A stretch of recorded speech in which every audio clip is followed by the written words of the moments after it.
ناظرین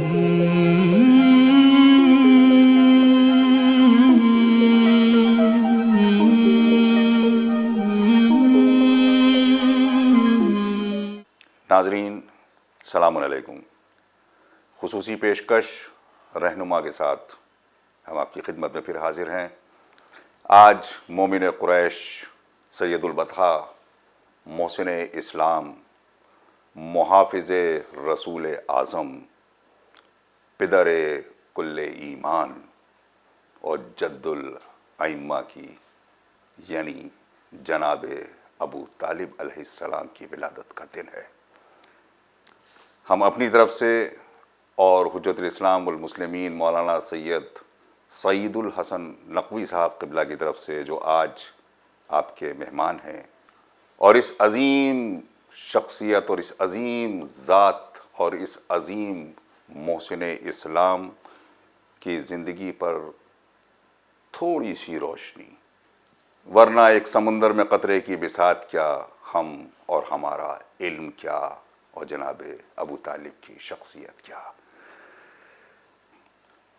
میں حسین چشتی صاحب رحمۃ اللہ علیہ کے 4 مصروں کے ساتھ پروگرام کا آغاز کرتا ہوں کہ سراپا دین سراپا وفا ابو طالب، رسول پاک کا مدحت سرا ابو طالب، خدا کی پاک امانت سنبھالنے والا، حصار شاہ رسالت بنا ابو طالب۔ تاریخی حیثیت سے سن 536 عیسوی میں، یعنی جناب رسالت مآب صلی اللہ علیہ وآلہ وسلم کے تقریباً 35 برس قبل آپ کی ولادت مکے میں ہوئی، اور تقریباً 50 برس آپ نے جناب رسالت مآب صلی اللہ علیہ وآلہ وسلم کی کفالت کی۔ ذرا سوچیں وہ بشر کیسا ہوگا جس نے تقریباً 50 برس سید البشر کی کفالت اور حمایت کی۔ جناب السلام علیکم۔ علیکم السلام۔ جناب رسالت مآب صلی اللہ علیہ وآلہ وسلم کے بزرگوں کا خاندان ظاہر ہے پورا سلسلہ ہے جناب ابراہیم علیہ السلام سے۔ اس عظیم شخصیت کو اسی خاندان میں آنا تھا، زمین تو پہلے سے ہی سازگار تھی، تو یہ جناب عبد المطلب نے جناب ابو طالب ہی کو کیوں چنا رسول اللہ کی پرورش کے لیے؟ اعوذ باللہ من الشیطان الرجیم، بسم اللہ الرحمن الرحیم، وصلی اللہ علی محمد وآلہ الطاہرین۔ سب سے پہلے ہمیں یہ دیکھنا ہوگا کہ جناب عبد المطلب کی خود شخصیت کیا ہے۔ جی، یہ بہرحال خوش نصیبی کہیے یا خوش قسمتی کہیے کہ جناب عبد المطلب کی شخصیت جی، ہر قسم کے کردار کشی سے محفوظ رہی۔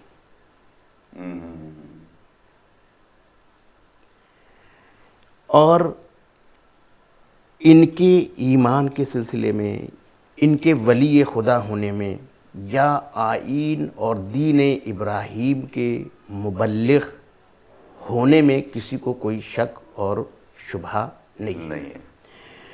اور آپ نے دیکھا کہ جب ابرہہ خانہ کعبہ کو ڈھانے کے لیے آتا ہے تو وہ جس اعتماد کے ساتھ گفتگو کرتے ہیں اور کہتے ہیں کہ جو اس گھر کا رب ہے وہ خود اس کو بچائے گا، تو آپ دیکھیں تاریخ میں انہوں نے جو بات کہی اس کے مطابق واقعہ رونما ہوتا ہے، اور انہوں نے ایک مادی طاقت کے مقابل میں ایک روحانی طاقت کو پیش کیا، اور وہ کیا تھا کہ خدا کے اوپر بھروسہ کرنا۔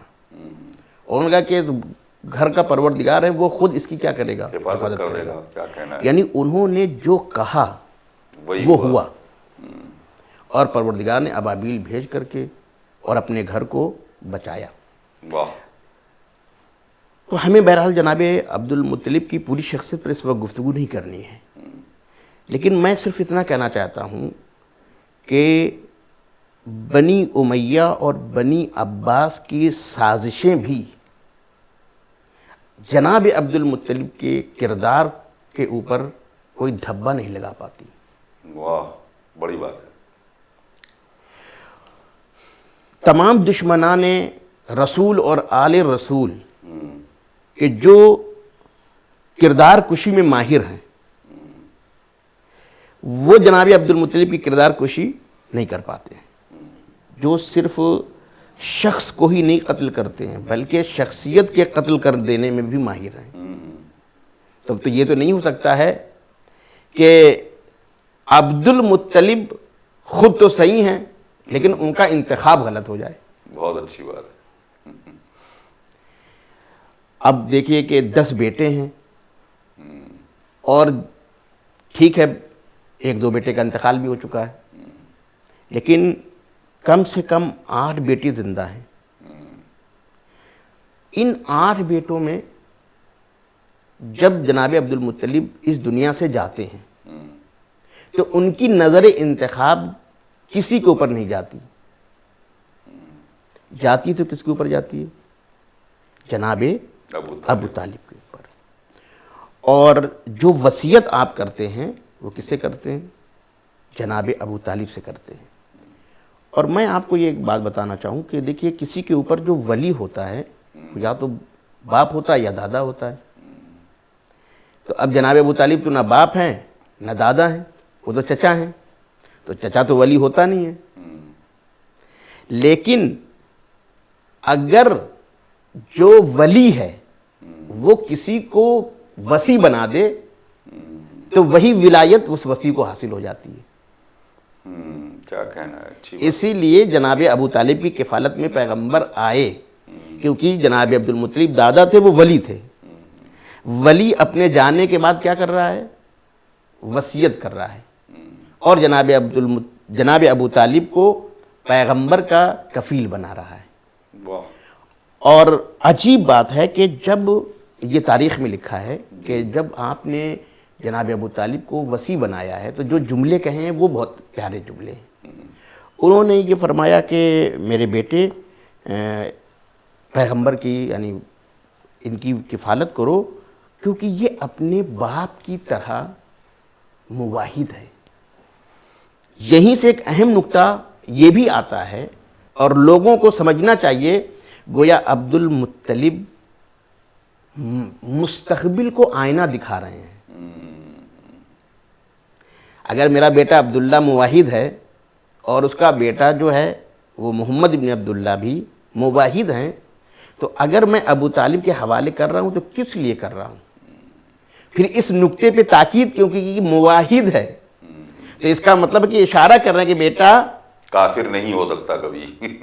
یعنی خود جناب ابو طالب کے طرف یہ اشارہ کرنا ہے کہ ہم ایک مواحد بیٹے کو کسی غیر کے حوالے نہیں کر رہے ہیں، ورنہ کبھی بھی توحید کے اوپر جو ہے زور نہ دیا جاتا۔ اور اس کے جواب میں جناب ابو طالب نے جو جواب دیا، کہا کہ بابا اس کے بارے میں سفارش کرنے کی ضرورت نہیں ہے، واہ یہ میرا بیٹا ہے اور میرے بھائی کا بیٹا ہے۔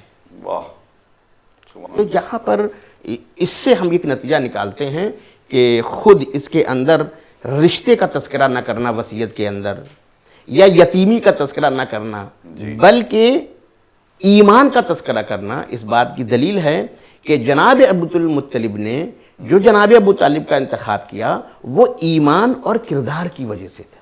بے شک۔ یہ عجیب تاریخی المیہ ہے کہ ہم یہ تو مانتے ہیں کہ پیغمبر کی آمد سے پہلے پیغمبر کے دشمنوں کو ان کی نبوت کا علم تھا، بہت اچھی بات ہے۔ لیکن کیا جس گھر میں یہ آنے والا ہے اس کو اس کا علم نہیں ہے؟ عیسائی اور یہودی عرب میں آ کے اس لیے آباد ہو رہے ہیں کہ ان کو یہ پتا ہے کہ پیغمبر یہاں آنے والا ہے۔ جو قتل کرنے کی سازش کرنے والے ہیں ان کو پتا ہے، اور وہ اجداد رسول کو قتل کرنے کے لیے آتے ہیں تاکہ وہ نور اس دنیا میں نہ آنے پائے۔ جی، اور جس گھر میں وہ آ رہا ہے اس کو پتا نہیں ہے، لہٰذا جناب عبد المطلب کو بھی پتا تھا اور جناب جو ہے ابو طالب کو بھی پتا تھا۔ اور یہی وجہ ہے کہ جب رسول کی ولادت کی خبر جناب فاطمہ بنت اسد نے جناب ابو طالب کی خدمت میں پیش کی ہے تو وہاں پر وہ عجیب ہے، بشارت دیتے ہیں، اور بشارت دیتے ہیں کہ 30 سال کے بعد تم سے بھی بہت اچھی بات وسیع آنے والا ہے. واہ واہ واہ واہ. یعنی نبوت سے پہلے ہی وسیع نبی کا تذکرہ کر رہے ہیں. بہت. ایک وجہ یہ تھی.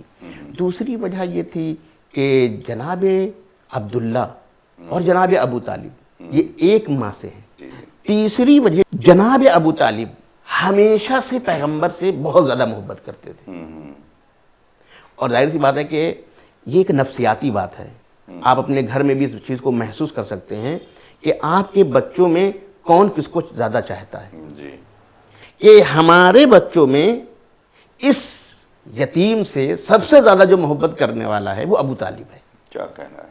ویسے تو بہت ساری چیزیں ہیں جو جناب ابو طالب علیہ السلام کے سلسلے میں ان کی شخصیت کو مسخ کرنے کے لیے پیش کی گئیں، مگر ایک بڑی اہم بات ہے جو کہیں نہ کہیں سے ہمارے ہاں بھی اندر گھر میں آ گئی ہے، آپ کی مالی حیثیت.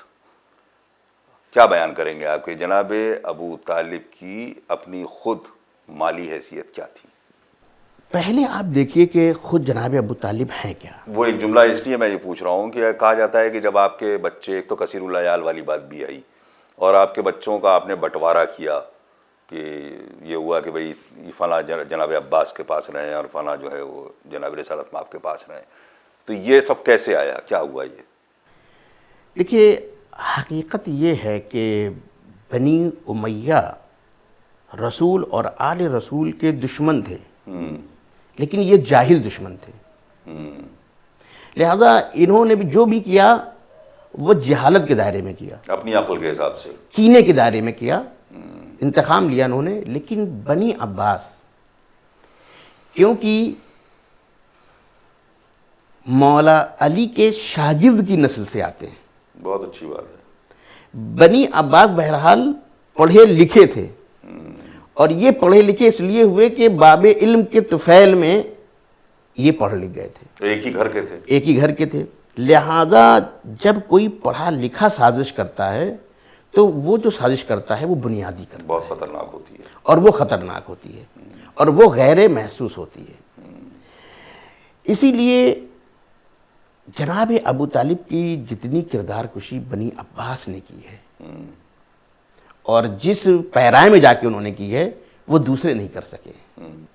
کہ احادیث کی جو کتابیں یا تاریخ کی جو کتابیں لکھی گئی ہیں وہ بنی عباس کے دور میں لکھی گئی ہیں. بہت اچھا پہلو ہے.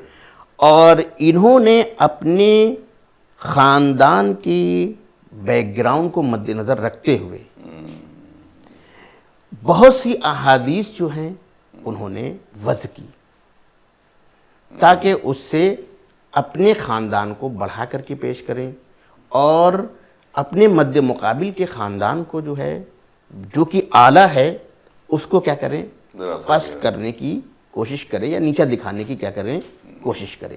اسی لیے جو راوی روایت کر بھی رہے ہیں، ایک بار تو مامون نے امام رضا علیہ السلام سے مقابلہ بھی کیا تھا نا کہ ہم جدی ہیں اور عظمت میں برابر ہیں، جس پر آپ نے جواب دیا تھا. تو ان کی ہمیشہ کوشش رہی، نہ صرف یہ کہ مامون کی بلکہ بہت سے، اس کے باپ کی بھی ملتی ہے، ہارون کی بھی ملتی ہے، اور دوسرے لوگوں کی بھی. میں ایک بہت بنیادی بات یہاں پہ کہنا چاہ رہا ہوں. اصلاً خلافت راشدہ کا جو تصور پیدا کیا ہے وہ بھی بنی عباس کا پیدا کیا ہوا ہے، اور حضرت علی کے چوتھے خلیفے کا عنوان بھی یہ بنی عباس کا پیدا کیا ہوا ہے. میں اس کی دلیل دے رہا ہوں آپ کو. لیکن بنی امیہ نے حضرت علی کو خلیفہ مانا ہی نہیں. کیا کہنا ہے. انہوں نے خلیفہ مانا ہی نہیں تھا. اگر خلیفہ مان لیتے تو پھر مسئلہ ہی نہیں تھا، پھر تو صفین کا واقعہ بھی پیش نہ آتا، کوئی بھی واقعات پیش نہ آتے، اور مولا علی خلافت پر رہتے. تو بنی امیہ نے تو اصلا مولا علی کی خلافت کو قبول ہی نہیں کیا.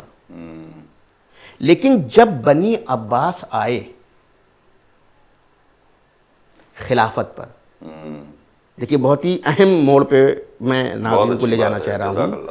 جب بنی عباس آئے، اچھا بنی عباس کون ہیں؟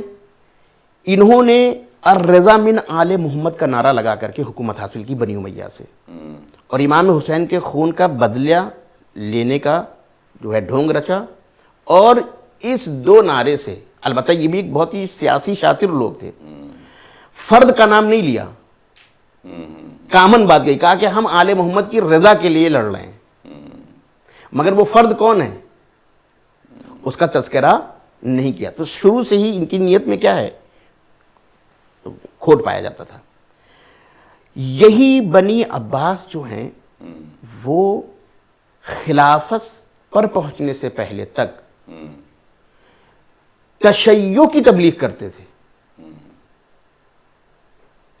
لیکن جب یہ اقتدار پر آئے اب یہ دو راہے پہ کھڑے ہو گئے۔ اگر یہ کہتے ہیں کہ حضرت علی جو ہیں وہ خلیفہ بلا فصل ہیں تو ان کی نسل کو خلافت دینی پڑے گی۔ ایک طرف سے یہ بنی امیہ کو بھی صحیح نہیں کہہ سکتے ہیں انہیں کو تو ہٹا کیونکہ ان کو ہٹا کر کے لائے ہیں۔ اچھا جناب عثمان بھی کیا تھے، بنی امیہ سے تھے۔ بنی امیہ جناب عثمان کی خلافت تک تو منکر نہیں تھے نا، ان کی تو خلافت کو مانتے تھے، حضرت علی کی خلافت کے منکر تھے۔ جی بنی عباس کے لیے یہ دو راہ تھا، نہ تو عقیدہ تشیع کے مطابق امامت کا نظریہ جو پہلے پیش کر رہے تھے اس کو لا سکتے تھے، اگر اس کو لاتے تو حکومت سے حد ہونا پڑتا، اہل بیت کو آنا پڑتا، اور دوسری طرف سے اگر بنی امیہ کی حمایت کریں اور یہ کہیں کہ مثلا حضرت علی نے اس سلسلے سے اپنے کو جوڑیں تو یہ ہوگا کہ یہ تو بنی امیہ ہی سے کہ خلیفہ ہوئے، اگر جناب عثمان کے سے رشتہ جوڑتے ہیں حضرت علی کو ہٹا کر کے تو کیا ہوگا، جناب عثمان بنی امیہ سے ہیں تو نتیجہ کیا نکلے گا کہ گویا ان کو خلافت کس سے ملی، بنی امیہ سے ملی۔ لہذا انہوں نے اس نظریے سے بھی دوری اختیار کی اور اس نظریے سے بھی حضرت علی کو بجائے اس کے کہ امام کے عنوان سے پیش کریں، انہوں نے یہ نظریہ ایڈ کیا کہ یہ چوتھے خلیفہ ہیں، اور اب اس چوتھا خلیفہ کے جو کہ ہاشمی ہے اس سے ہم بنی عباس کو خلافت گویا جڑ رہی ہے۔ واہ واہ اور اسی لیے پھر انہوں نے ایک حدیث رسول کے نقل کرو، کیونکہ حدیث سب انہی کی کتابوں میں انہی کے زمانے میں لکھی گئی کہ خلافت راشدہ کیا ہے، 4 تک ہے، اور اس کے بعد بنی امیہ کو تو ان کو سیاسی اعتبار سے ختم ہی کرنا تھا، لہذا وہ ختم ہو گئے، کٹ لگا دیا اور خلافت راشدہ کو وہاں پر روک دیا۔ تو یہ تمام شیطنت جو ہے در حقیقت جس نے بھی کی ہے وہ بنی عباس ہے، اور ہم نے کہا کہ کیونکہ بنی عباس کے مخالف علوی تھے اس لیے تمام تر سازشوں میں یہ شریک ہیں۔ علویوں کو نیچا دکھانے کے لیے انہوں نے یہ روایت گڑھی جناب ابو طالب کو کافر دکھانے کی، یا جناب ابو طالب کو غریب اور فقیر، اور یہ کہ ہمارے عباس جو تھے بزرگ جو تھے وہ اس قدر امیر تھے کہ انہوں نے جناب ابو طالب کی کیا کی تھی، مدد کی تھی، اور اس طریقے سے گویا جو ہمیشہ ان کے احسان کے تلے دبے رہے انہوں نے تاریخ میں اپنا احسان کیا کرنا شروع کیا، جتانا شروع کیا۔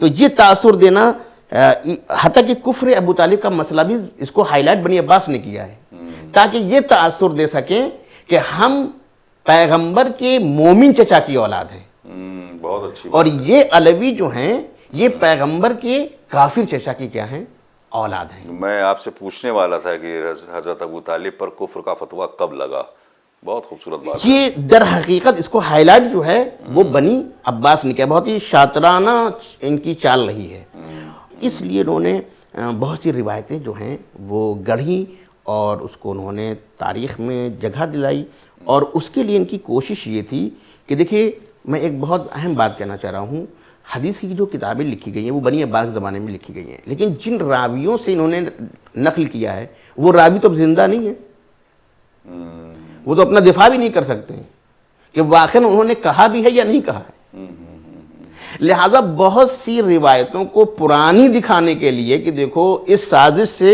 مطلب سلسلے سے ہے، ہاں کہ یعنی بنی امیہ کے زمانے میں فلاں راوی نے یہ روایت کی ہے، تو ایک طریقے سے یہ تاثر دینے کی کوشش کی شاطرانہ طریقے سے، گویا ہم نے یہ کام نہیں کیا ہے، یہ تو پہلے سے ہے۔ مثلا فرض کریں کہ کفر کے جو مسئلے کی ایک روایت ہے وہ مغیرہ بن شعبہ سے ہے، خوب یہ مغیرہ کو سب جانتے ہیں، لیکن جس وقت یہ حدیث لکھی جا رہی ہے اس وقت تو مغیرہ زندہ نہیں ہے، بہت اچھی بات ہے، کہ واقعاً اس نے کہا بھی ہے یا نہیں کہا ہے۔ تو اس طریقے سے انہوں نے بہت سے احادیث کو، بہت سی باتوں کو گڑھا، لہذا اس میں انہوں نے ایک چیز یہ دکھائی کہ ابو طالب جو ہے وہ بہت مثلا نادار قسم کے آدمی تھے، ان کی مالی حالت اچھی نہیں تھی، وہ کثیر العیال تھے، لہٰذا ہمارے جو بزرگ تھے عباس، جو کہ یہی عباس صاحب جو ہیں بدر میں اسیر ہو کے آتے ہیں، یہی عباس صاحب فتح مکہ تک ایمان نہیں لاتے ہیں۔ اور ہم عجیب واقعاً یہ تاریخ کا، میں یہاں پر ایک کوثر نیازی کا ایک جملہ کہنا چاہوں گا، بہت اچھی بات کی ہے، عالم اہل سنت ہیں کوثر نیازی صاحب، اور انہوں نے کہا کہ کیا ہم اس تاریخ کو اسلامی کہہ سکتے ہیں جو ابو طالب کے کفر کا یقین دلائے اور ابو سفیان کو مومن بتائے؟ اللہ اکبر، یہ ایک بہت بڑی مصیبت ہے عالم اسلام میں۔ یزید مسلمان، یزید کا دادا مسلمان، امام حسین علیہ السلام کے عزادار کافر، امام حسین علیہ السلام کے دادا کافر۔ سن 61 میں امام حسین علیہ السلام میدان جنگ میں عجیب بات کہہ رہے ہیں، لشکر یزید کو جب خطاب کرتے ہیں تو عجیب بات کہتے ہیں کہ تم جو یہاں میرے مقابل میں آئے ہو یہ صرف تمہاری خطا نہیں ہے، تم جن جڑوں سے وابستہ ہو، تمہارے ماں باپ کی خطاؤں کا نتیجہ ہے کہ تم حق کے مقابل میں آئے ہوئے ہو۔ اور جب اپنی بات کرتے ہیں سن 61 میں لشکر یزید کے سامنے کہہ رہے ہیں، اور اس کے بعد بڑے ہی یقین کے ساتھ کہتے ہیں کہ میرے پاک صلب، پاک اسلاب، میرے پاک ارحام مجھے اجازت نہیں دیتے ہیں کہ میں یزید جیسے ناخلف کی بیعت کر کے اپنے بزرگوں کی نیک نامیوں پر پانی پھیر دوں۔ میں یہاں پر ایک جملہ کہنا چاہ رہا ہوں، بھئی دیکھیں، کسی کو آپ پہلے تو اس کے ماں باپ کو کچھ کہہ دیجئے تو آپ اس سے امید رکھیے کہ وہ پلٹ کے آپ کو کچھ کہے گا۔ امام حسین بڑی جرأت کے ساتھ لشکر یزید کو پہلے یہ کہتے ہیں کہ تمہارے ماں باپ کی خطا ہے، پھر کہتے ہیں کہ میرے پاک اسلاف مجھ کو اجازت نہیں دیتے ہیں۔ تو کم سے کم لشکر یزید میں کوئی تو کھڑا ہو کے کہتا کہ تمہارے اجداد میں کہاں پاک ہیں، ابو طالب تو کافر تھے، کافر کا صلب کہاں سے پاک ہو جاتا ہے؟ بہت اچھا۔ خود 61 میں لشکر یزید کا جواب نہ دینا اس بات کی دلیل ہے کہ 61 تک یہ مسئلہ تھا ہی نہیں۔ دوسری بات یہ کہ واقعاً غریب تھے جناب ابو طالب، وہ عبد المطلب کے بعد بنی ہاشم کی ریاست پر فائز ہیں، کعبے کے متولی ہیں، امیر مکہ ہیں، اس زمانے میں رئیس قبیلہ، یعنی جو قبیلے کی آمدنی ہوتی تھی وہ بھی رئیس قبیلہ کی آمدنی مانی جاتی تھی۔ خود جناب ابو طالب تجارت پر جاتے تھے، وہ بزنس کرتے تھے، اور پھر ان کے بچوں میں 10 سال کا گیپ ہے۔ بہت اچھی بات ہے۔ وہ بچے بھی اب اتنے چھوٹے نہیں کہ کسی کی کفالت کے محتاج ہو جائیں گے۔ اس زمانے میں 20 سال کا لڑکا خود کماتا تھا۔ ہاں، ڈگریاں لینے کا مسئلہ تو تھا، ڈگریاں لینے کا کوئی مسئلہ ہی نہیں تھا۔ اس زمانے میں کیا تھا بھیا، کھیتی تھی یا تجارت تھا یا جو ہے جانوروں کی پرورش تھی۔ بہت اچھی بات ہے۔ تو یہ ایک سازش کے تحت جناب ابو طالب کو دکھایا گیا تاریخ میں، تاکہ یہ بنی عباس یہ تاثر دینے کی کوشش کریں کہ دیکھو ہمارا احسان ان کے بزرگوں کے اوپر ہے۔ بڑے الگ طریقے کے نکات آپ نے پیش کیے ماشاءاللہ۔ جناب ابو طالب کو محسن اسلام بہت بڑا لقب ہے، کیوں کہا جاتا ہے؟ اسلام ایک دین ہے، ایک آئین ہے جو عقائد، احکام، اخلاق، حقوق کا مجموعہ ہے۔ یہ آئے گا تو کسی کے ذریعے سے آئے گا، دین تو یوں ہی تو نہیں آ جائے گا میرے اوپر۔ کس کے ذریعے سے آیا؟ پیغمبر کے ذریعے سے۔ دین کے لیے 2 چیزیں ضروری ہیں، ایک لانے والا جی، اور ایک اس کو پھیلانے والا، اور اس کی حمایت کرنے والا اور اس کی حفاظت کرنے والا۔ عجیب بات ہے کہ جناب ابو طالب نے لانے والے کی بھی پرورش کی بہت اچھا، اور محافظ کی بھی پرورش کی۔ سلسلہ امامت کی جو ابتدا مولا کائنات سے ہوتی ہے، یعنی میں یہ کہہ سکتا ہوں کہ انہوں نے سید الانبیاء کی بھی پرورش کی ہے اور سید الاوصیاء کی بھی کیا کی ہے؟ پرورش کی ہے۔ اسی لیے ابن ابی الحدید کہتا ہے، یہ اہل سنت کے عالم ہیں، وہ یہ کہتے ہیں کہ اگر ابو طالب اور فرزند ابو طالب نہ ہوتے تو اسلام اپنے پیروں پہ کھڑا ہی نہیں ہوتا۔ لہذا جو اللہ کے دین کے دشمن تھے وہ پیغمبر کے دشمن ہوئے۔ خوب پیغمبر کو وہ ختم کرنا چاہتے تھے تاکہ دین کیا ہو جائے؟ ختم ہو جائے۔ کیا مگر جب وہ پیغمبر کو ختم کرنے کے لیے آئے تو بچانے کون آ گیا؟ میں ایک نفسیاتی بات آپ سے کہہ رہا ہوں، اگر آپ کو مجھ سے دشمنی ہو اور آپ مجھے ختم کرنے کے لیے آ جائیں اور اسی وقت کوئی ہم کو بچانے کے لیے آ جائے، تو آپ یہ بتائیے کہ جتنی دشمنی آپ کو مجھ سے ہوگی اس سے کہیں زیادہ دشمنی اس سے ہو جائے گی کہ ہم ان کا کام تمام کر دیتے اگر یہ نہ ہوتے۔ بس یہی مسئلہ ہے جناب ابو طالب کے ساتھ، پیغمبر اسلام، مولائے کائنات اور جناب فاطمہ زہرا، یعنی لانے والے کو بھی اور پھیلانے اور بچانے والوں کو بھی پرورش کس نے کی؟ جناب ابو طالب نے پرورش کی، اسی لیے یہ محسن اسلام ہے۔ ہاں، اور ایک جملے میں اگر دوسرے انداز سے کہا جائے تو یہ کہا جائے کہ سارے کفر زادوں نے علی اور علی کے والد سے نفرت کی۔ شیب ابو طالب اسلام کا ایک بہت اہم چیپٹر ہے اور قسمت سے آپ کے نام سے منسوب بھی ہے۔ کیا ہے یہ؟ کیوں پیش آیا ہے؟ دیکھیے، پیغمبر نے جب رسالت کا اعلان کیا تو جناب ابو طالب نے پیغمبر کی حمایت کی، اور ایک اہم بات میں آپ کی خدمت میں آج عرض کرنا چاہتا ہوں، وہ یہ بھی ہے، بہت لمبا ٹاپک ہے، میں چاہوں گا کہ بہت سلیکٹڈ پوائنٹس آپ پیش کریں۔ کہ جب تک جناب ابو طالب تھے، دیکھیے مخالفت تو تھی لیکن کسی میں جرأت نہیں تھی کہ وہ پیغمبر کی شان میں گستاخی کرے۔ ایک بہت بڑی بات میں آپ کی تاریخ کے حوالے سے کرنا چاہ رہا ہوں، یعنی یہ جو پیغمبر کے اوپر کوڑے پھینکے گئے، ایسی جو توہین ہوئی ہیں، یہ جناب ابو طالب کی وفات کے بعد ہوئی ہے۔ جب تک جناب ابو طالب زندہ رہے رسول کی مخالفت ہوئی ہے لیکن کسی کے اندر جرأت نہیں تھی کہ وہ گستاخی کرتا۔ وہ ابو لہب والا واقعہ بھی بات کا ہے، بات کا ہے، کیونکہ آپ دیکھیے کہ ایک مرتبہ جو اوجھڑی والا واقعہ ہے، اوجھڑی پیغمبر کے اوپر اوجھڑی ڈالی جاتی ہے، آپ نے جناب حمزہ کو لیا لیکن کسی اور چچا کو نہیں لیا، اور آپ آتے ہیں اور اس کے بعد جن لوگوں نے اوجھڑی ڈالی تھی جناب حمزہ کو حکم دیتے ہیں کہ وہ اوجھڑی ان کے اوپر ملو، تو اس کے بعد سے کسی کی جرأت نہیں ہوئی کہ وہ پیغمبر کی کیا کریں؟ توہین کریں۔ لہذا میں نے تاریخ میں پڑھا، یہ جملہ ہے اور خود یہ یعنی معتبر تواریخ میں یہ جملہ ہے کہ خود پیغمبر کا یہ قول ہے کہ قریش گستاخی کی جرأت نہیں کر سکے جب تک میرے چچا زندہ تھے، کہ یہ جو کوڑے وغیرہ بھی جو پیغمبر کے اوپر پھینکے گئے یہ جناب ابو طالب کی وفات کے بعد ہوئے ہیں۔ وہی وجہ بنی آپ کے مکہ چھوڑنے کی۔ یہی مکہ جو ہے، عجیب مسئلہ ہے کہ دشمنی پیغمبر سے ہے لیکن وہ بات کس سے کرتے ہیں آکے؟ جناب ابو طالب سے۔ جی، اور میں ایک جملہ کہنا چاہتا ہوں کہ پوری کائنات پیغمبر کی سرداری کے ماتحت ہے، لیکن خود پیغمبر سبحان ایک بنی ہاشم کی حیثیت سے، اس لیے کہ جناب ابو طالب سردار بنی ہاشم تھے، جی، اور اسی لیے وہ جو کفار مکہ آئے تھے ابو طالب کے پاس اسی لیے آئے تھے کیونکہ وہ کیا تھے؟ رئیس کیا تھے؟ بنی ہاشم تھے۔ ان کا مطالبہ یہ تھا کہ اس بھتیجے کو ہمارے حوالے کر دیے اور معاملات کیا ہو جائیں؟ ختم ہو جائے، لیکن پیغمبر کو کبھی انہوں نے حوالے نہیں کیا۔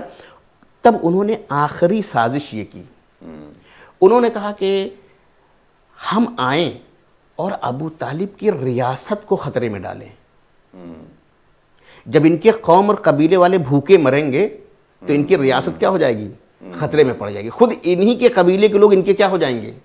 مخالف ہو جائیں گے، اور جب ان کی ریاست خطرے میں پڑے گی تب ہو سکتا ہے کہ یہ پیغمبر کو ہمارے حوالے کر دیں۔ اس لیے بنی ہاشم کا سیاسی، اقتصادی، معاشی اور سماجی بائیکاٹ کیا جاتا ہے۔ مسئلہ اسلام کا ہے لیکن بائیکاٹ کس کا ہو رہا ہے؟ بنی ہاشم کا۔ تو اس کا مطلب ہے کہ مصیبت کے مرحلے میں کوئی اور کام نہیں آیا ہے۔ اچھا، شیب ابو طالب میں اور مسلمان نہیں تھے، خالی بنی ہاشم تھے وہاں پر؟ دیکھیے اس وقت بہت سے لوگ مسلمان ہو گئے تھے کیونکہ شیب ابی طالب کا جو مسئلہ ہے وہ 7 بعثت کا ہے۔ اب آپ یہ دیکھیں کہ بعض مورخین اسلامی یہ لکھتے ہیں اور یا ان سے لکھوایا گیا ہے تاریخ میں کہ 5 کو فلاں شخصیت جو ہے مسلمان ہوئی، اس کی بنیاد پر پیغمبر کو بہت تقویت ملی. تو عجیب بات ہے، یہ تقویت ہے کہ ان کے اسلام لانے کے بعد تو جو ہے مصیبتیں اور بڑھ گئیں کہ اب جو ہے وہ حقہ پانی بھی بند کر دیا گیا. اور وہ صاحب جن کے بارے میں کہا جاتا ہے کہ ان کی وجہ سے تقویت ملی تھی، وہ کہیں نظر نہیں آتے ہیں. تو اب میں یہ دیکھتی ہوں کہ صرف بنی ہاشم کا بائیکاٹ ہوا، جبکہ اس زمانے میں مختلف قبیلے کے لوگ مسلمان ہو چکے تھے. شیب ابی طالب میں صرف ایک غیر بنی ہاشم ہیں کہ جو آئے ہیں، اور وہ کون ہیں؟ سعد ابن ابی وقاص ہیں. اور یہ جناب ابو طالب کے پاس خود سے آئے اور انہوں نے کہا کہ اگرچہ بنی ہاشم کا بائیکاٹ ہے، لیکن کیونکہ رسول کی وجہ سے ہے، پیغمبر کی وجہ سے ہے اور ایمان کی وجہ سے ہے، لہذا ہمیں اچھا نہیں لگتا کہ ہم اس میں شریک نہ ہوں. اگر آپ اجازت دیں تو ہم آ جائیں. اب یہ بھی ایک سیاسی بصیرت تھی جناب ابو طالب کی کہ انہوں نے منع نہیں کیا. دوسرے ہوتے تو بھائی ہم یہ سوچ سکتے تھے کہ اگر وہ خاندان پرست ہوتے تو کہتے بھائی اس کا سارا کریڈٹ ہمارے خاندانی کو ملے. وہ سعد بن ابی وقاص کو کیا کر سکتے تھے؟ منع کر سکتے تھے، لیکن انہوں نے منع نہیں کیا. ایک باہر کا رپورٹر کیونکہ بنی ہاشم کی غیرت تو یہ گوارا نہیں کر سکتی تھی کہ وہ کہتے کہ میں بھوکا تھا، میں پیاسا تھا، اس لیے بھوک اور پیاس کی روایتیں انہوں نے ہی بیان کی ہیں. تو جناب ابو طالب یہ سیاسی بصیرت تھی کہ ایک غیر بنی ہاشم کا راوی آ جائے، ورنہ کل تاریخ میں یہ لکھوا دیتے کہ یہ بنی ہاشم نے بڑھا چڑھا کے مسائل کو کیا کر دیا تھا، پیش کر دیا تھا. اچھا یہاں سے ایک دوسری سیاسی آ جائے اور آنے والا چند ہی دنوں کے بعد کے سب سے بڑے فسادی عمر ابن سعد کا کے والد صاحب. جی ہاں، تو یہ تو دیکھیے تاریخ میں کب انسان، اس لیے کہتے ہیں کہ عاقبت بخیر ہو. یعنی یہ سعد ابن ابی وقاص جو ابتدا میں ایسے تھے، بعد میں کیا ہو گیا، مولا کائنات کی حتیٰ کہ انہوں نے بیعت بھی نہیں کی تھی. ہاں یہ ان میں سے تھے جنہوں نے بیعت نہیں کی تھی. تو میں یہاں پر جو ایک بہت جناب ابو طالب کی ایک سیاسی بصیرت پیش کرنا چاہتا ہوں وہ یہ ہے کہ ایک غیر بنی ہاشم کے راوی کو انہوں نے جگہ دی اور جگہ دے کر کے تاریخ کو آئینہ بھی دکھایا کہ دیکھو ہماری طرف سے کوئی رکاوٹ نہیں تھی، اتنے مسلمان ہو چکے تھے، اگر وہ بھی آتے تو ہم ان کو بھی روکتے نہیں. اب اگر شیب ابی طالب میں جو شخصیتیں کہیں جاتی ہیں کہ بڑی بڑے شخصیتیں مسلمان ہو چکی تھیں، تو اس کا مطلب اگر وہ شیب ابی طالب میں نظر نہیں آتی ہیں تو اس کا مطلب ہے کہ وہ خود سے نہیں آئیں. جی ہاں. بس ان شمع کے پروانوں کو دیکھو، یہ کیسے پروانے ہیں کہ شمع تو مصیبت میں پڑی ہوئی ہے اور یہ نہیں آتے ہیں. بہرحال جناب ابو طالب نے سعد بن ابی وقاص کو قبول کر کے ایک اندر کی بات باہر پہنچائی، اور دوسری بات ہے کہ جو دوسرے مسلمان ہوئے تھے اور جو شیب ابو طالب میں نہیں آئے ان کو بھی آئینہ دکھایا گیا، اگر وہ بھی آتے تو ہماری طرف سے کوئی رکاوٹ نہیں تھی، لیکن وہ خود ہی نہیں، کوئی ایکسکیوز نہ رہ جائے. شیب ابو طالب یہ کیا جناب ابو طالب کا گھر ہے، یہ مکے کے اندر ہے، کہاں ہے؟ مکے کے یعنی باہر ایک درہ تھا، یعنی دو پہاڑیوں کے درمیان ایک درہ تھا جہاں پر یعنی ان کے خاندانی جو ہے وہ جائیداد تھی. حتیٰ کہ خود پیغمبر کو بھی وراثت میں جو چیز ملی تھی ان کا بھی حصہ اس میں تھا. یعنی یہ جناب عبد المطلب کی وراثت تھی. جناب ابو طالب جس جگہ رہ رہے تھے، جیسا کہ ابھی آپ نے مسلسل بیان کیا تاریخ میں ہے کہ ایک عظیم الشان شخصیت کی حیثیت سے رہ رہے تھے، وہاں کیوں گئے جبکہ مکہ زیادہ سیف تھا؟ جی ہاں، یہ بھی ایک سیاسی بصیرت ہے جناب ابو طالب کی، کیونکہ کل تاریخ یہ لکھ دیتی کہ یہ بھوکے کہاں تھے. ہماری دیوار ملی ہوئی تھی، ہم رات میں غلہ گرا دیتے تھے. اگرچہ سیاسی اعتبار سے ہم کہیں یا سماجی اعتبار سے کہیں کہ وہاں رہنا جو ہے وہ زیادہ فائدہ مند تھا، لیکن کل مورخین یہی تو لکھ دیتے کہ وہ بھوکے کہاں مر رہے تھے. ہمارے فلاں صاحب کے دیوار ان کے گھر سے ملی ہوئی تھی، رات میں ہم کیا کرتے تھے، راشن گرا دیتے تھے. جناب ابو طالب نے کہا ہم ایک ایسی جگہ رہیں گے جہاں نہ کسی اور کا گھر ہوگا، نہ مؤرخ کو اپنے قلم چلانے کا موقع ملے گا. سبحان اللہ، سبحان اللہ. ناظرین، جناب ابو طالب کی حیات، کمالات، فضائل، عظمت، بہت کچھ باقی رہ گیا ہے ابھی بیان کرنے کو، لیکن ظاہر ہے کہ دامن وقت میں گنجائش نہیں ہے. ہم جناب نسیم امروہوی کے چند بند کے ساتھ جو آپ نے مکمل مسدس کہا ہے جناب ابو طالب کی شان میں، آپ کی شخصیت کے کچھ گوشوں کو آپ کے سامنے پیش کرتے ہیں کہ شریک دعوت اسلام ہیں ابو طالب، نبی کو حق کا ایک انعام ہے ابو طالب، حریم وحی میں الہام ہے ابو طالب، اور حرم کے عزم کا احرام ہے ابو طالب۔ اور بیت دیکھیں کہ یہ چن کے لائیں جو غنچہ وہ پھول ہو جائے، پھر ان کے سائے میں پل کر رسول ہو جائے۔ اور رسول رب کے نگہبان ہیں ابو طالب، نبی ہے دین تو ایمان ہے ابو طالب، نزول وحی کا عنوان ہے ابو طالب، بغیر لفظوں کا قرآن ہے ابو طالب، انہی کے دم سے ہوئی ابتدائے بسم اللہ، انہی نے نقطہ دیا زیر بائے بسم اللہ۔ اور پیمبری کی بلاؤں کا رد ابو طالب، مدد خدا کی ہے شکل مدد ابو طالب، نبی کی ڈھال دم جد و قد ابو طالب، نشانہ ختم رسول اور زد ابو طالب۔ جہاد ان کا ہے، بحث ملاحظہ فرمائیں کہ جہاد ان کا ہے، پس منظر جہاد علی، علی ہے بعد میں ان کے یہ پہلے ناد علی۔ ناظرین، اسی کے ساتھ ہم آج آپ سے اجازت چاہتے ہیں، اور انشاءاللہ کل ہم اہل بیت کے گھرانے کی ایک اور بہت عظیم شخصیت جناب معصوم قم، آپ کی ولادت کی تاریخ کے حوالے سے آپ کی خدمت میں پھر سے حاضر ہوں گے۔ خدا حافظ و ناصر، والسلام علیکم ورحمۃ اللہ وبرکاتہ۔